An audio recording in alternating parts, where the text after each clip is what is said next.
Muitas pessoas, infelizmente, têm todos os motivos para aplaudir a vida, mas são tristes, depressivas, pessimistas.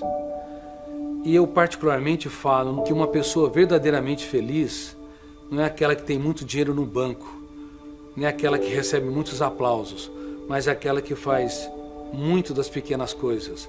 É aquela que contempla o belo, que observa as flores, observa o sorriso das crianças, é aquela que é capaz de dividir seus pesadelos para transformar seu caos em oportunidade criativa. Não tenha medo da vida, tenha medo sim de não vivê-la intensa e inteligentemente. Todos os dias contemple o belo, abra os seus olhos a um mundo que sorri para você, esperando você sorrir para ele.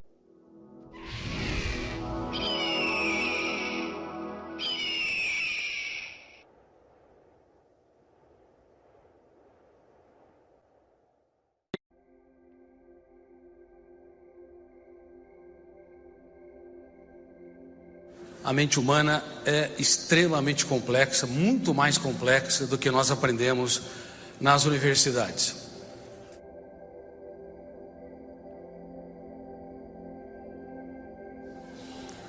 Como nós desenvolvemos o espetáculo dos pensamentos?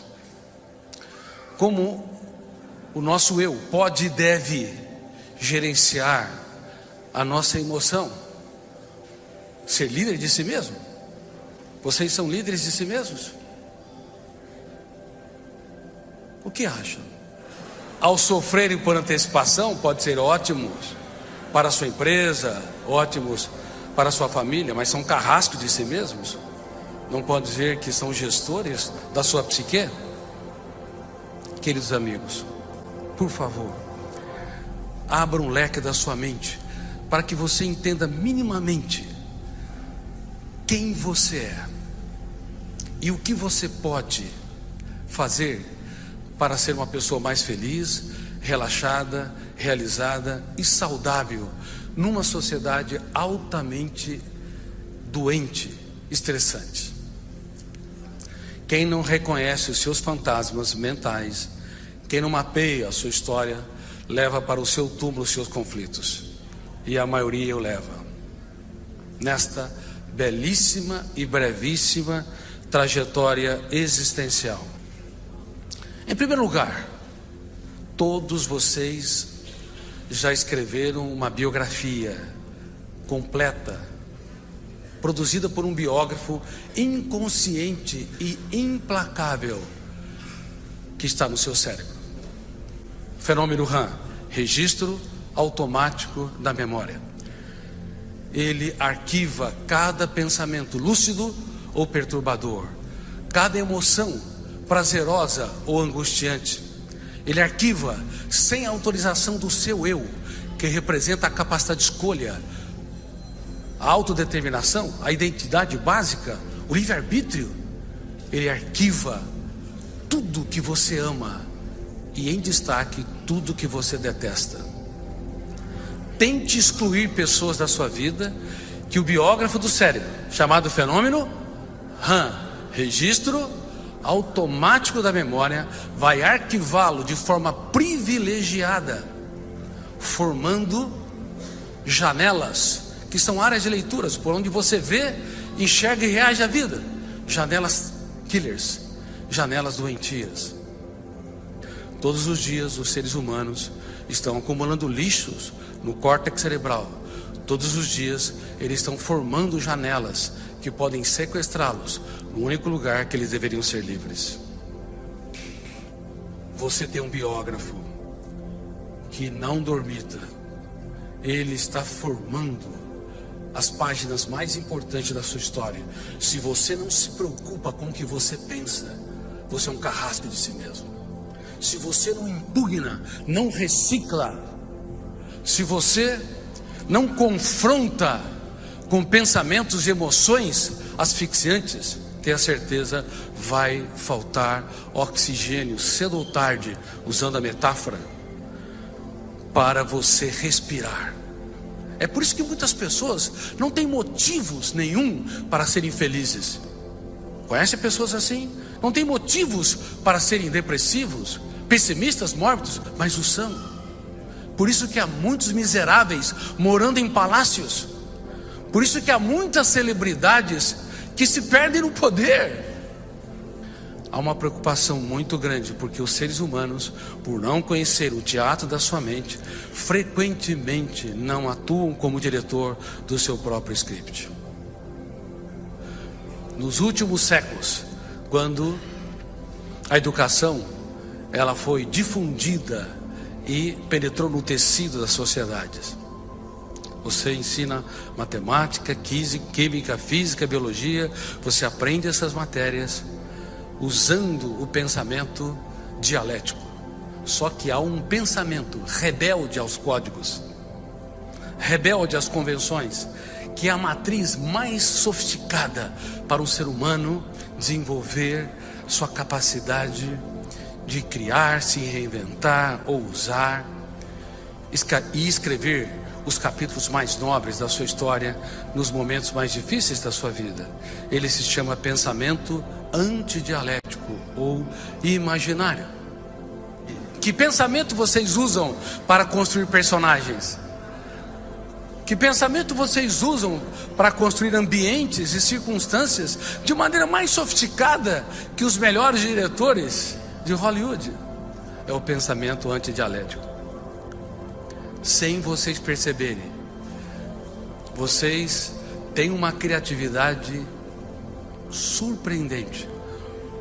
O homem é tão criativo, o ser humano é tão criativo, que quando ele não tem problema, ele os cria.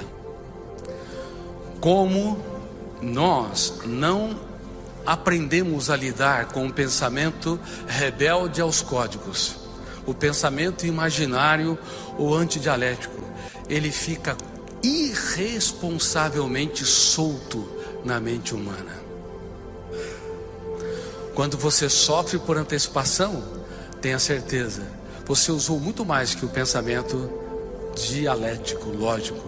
Você construiu um pensamento sofisticado para se estressar, se angustiar, desenvolver ansiedade em relação a um problema que ainda não aconteceu. Quando você rumina perdas, mágoas e frustrações, a mesma coisa. O passado, ele é irretornável. Mas, quando o ser humano lê a memória, as janelas killers saudáveis ou lights, ele é capaz de trazer o passado com cores e sabores do presente. E se ele não souber dar um choque de lucidez nos seus pensamentos antidialéticos, ele pode ser o seu maior sequestrador.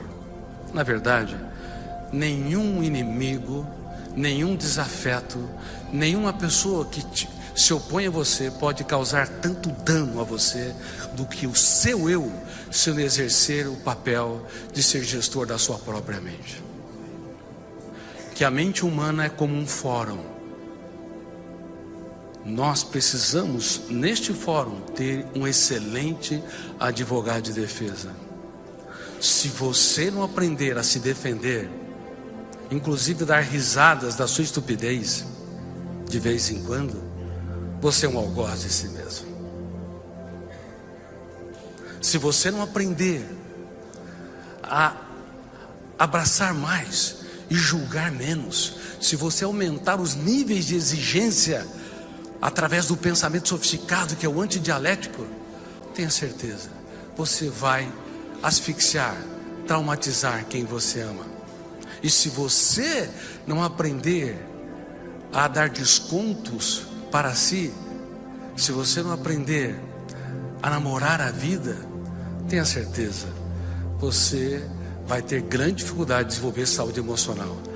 Mesmo que seja um cristão que lê todos os textos das escrituras, mesmo que seja um budista, um brahmanista, mesmo que seja um ateu, o ser humano que não aprende a dar um choque de lucidez, que não aprende a ter um advogado de defesa, o eu lúcido, coerente, que intervém nas suas mazelas e misérias, ele vai ser um prisioneiro, mesmo vivendo em sociedades livres. Por isso que nós temos preconizado uma técnica chamada DCD: duvidar, criticar e determinar. A dúvida é o princípio da sabedoria na filosofia. Tudo que você crê te controla. Se o que você crê é doente e não duvidar, aquilo passa a se tornar uma masmorra. Duvide do controle dos seus medos. Duvide que você não consiga superar a sua impulsividade. Duvido que você não consiga impugnar o seu mau humor. Você tem de duvidar. Você tem de intervir, porque se não o fizer, o biógrafo do cérebro vai registrar janelas killers. E é por isso que as pessoas adoecem ao nosso redor. E é por isso, como eu disse, nós podemos adoecer com muita facilidade. No silêncio da sua mente, é tua responsabilidade aprender a não comprar aquilo que não te pertence.